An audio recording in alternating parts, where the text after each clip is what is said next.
Mr. President, Mr. Cheney, Ms. Rice et al. Indeed, America has a rich history of greatness. Indeed, America is still today a devastating military superpower. And because in the absence of a competent or brave Congress or a mobilized citizenry, that level of power lies in your hands. It is you who have misused it to become our country's and our Constitution's most devastating enemy.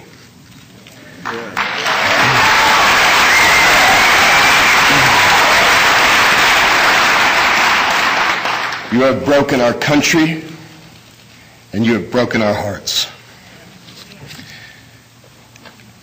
The needless blood on your hands, and therefore on our own, is drowning the freedom, the security, and the dream that America might have been once healed of and awakened by the tragedy of September 11, 2001.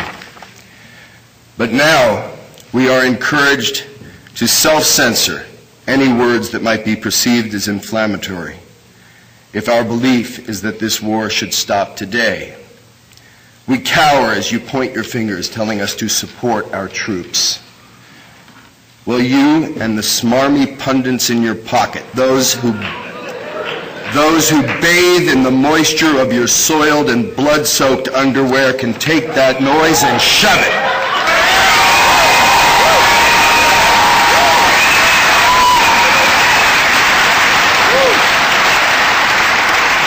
Because we will be snowed no more. Now, let's make this crystal clear. We do support our troops in our stand, while you exploit them and their families. The verdict is in. You lied, connived, and exploited your own countrymen, and most of all, our troops. You, Mrs. Bush and Cheney, you, Ms. Rice, are villainously and criminally obscene people.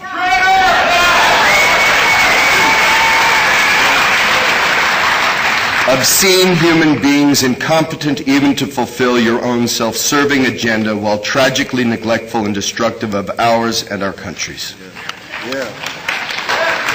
And I've got a question for your daughters, Mr. Bush. They're not children anymore. Do they support your policy in Iraq? If they do, how dare they not be in uniform?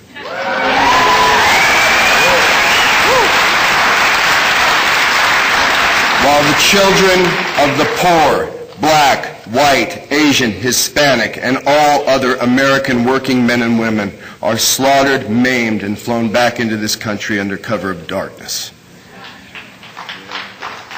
Now, because I've been on the streets of Baghdad during this occupational war, outside the green zone, without security, and you haven't,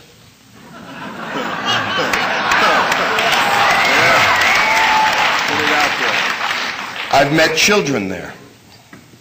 I've met children there.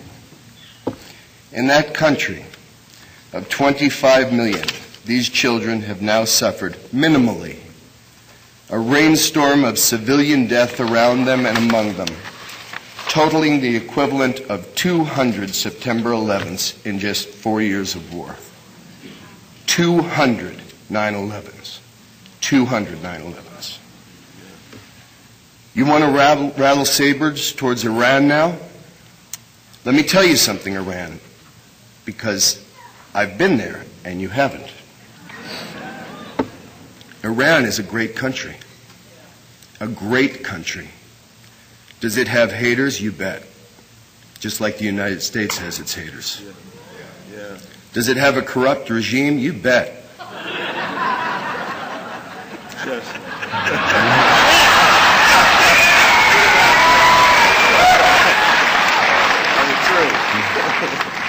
Does it want a nuclear weapon? Maybe.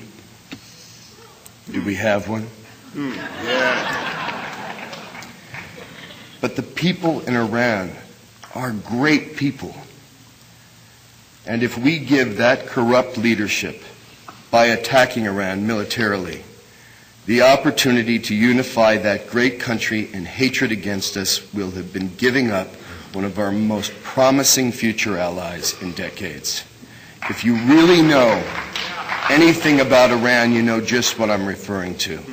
I'm talking about the majority youth who are the most pro-separation of church and state, forward-thinking, inspired young people I've met anywhere on the planet.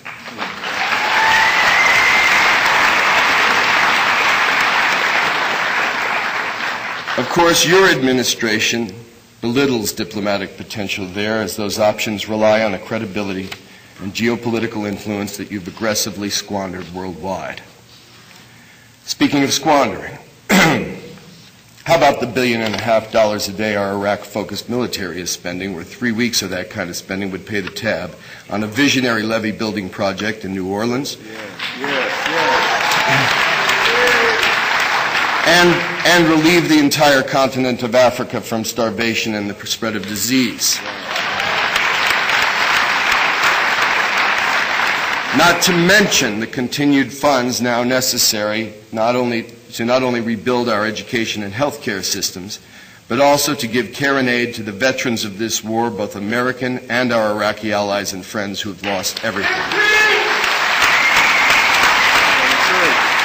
Now, you say that we've kept the war of terror off our shores by responding to a criminal act of terror through state-sponsored unilateral aggression in a country that took no part in that initial crime.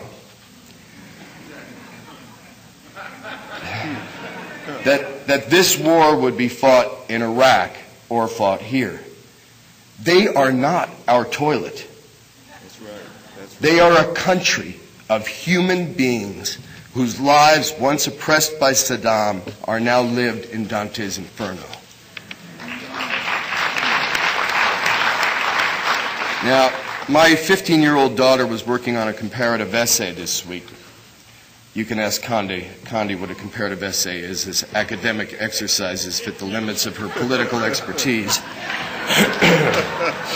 My daughter's essay, which understood substance over theory, discusses the strengths of the Nuremberg trial justice beside the alternate strategy of truth and reconciliation in South Africa. And I quote, "When we observe distinctions between one power and another, one justice and another, we consider the divide between retribution and reconciliation, of closure and disclosure."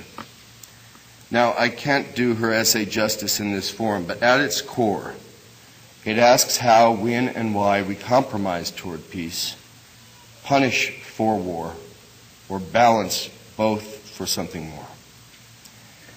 This may focus another soft spot in the rhetoric of both sides. We're told not to engage in the politics of attack, to keep away from the negative. Well, Mr. Bush, when speaking of your administration, that would leave us silent and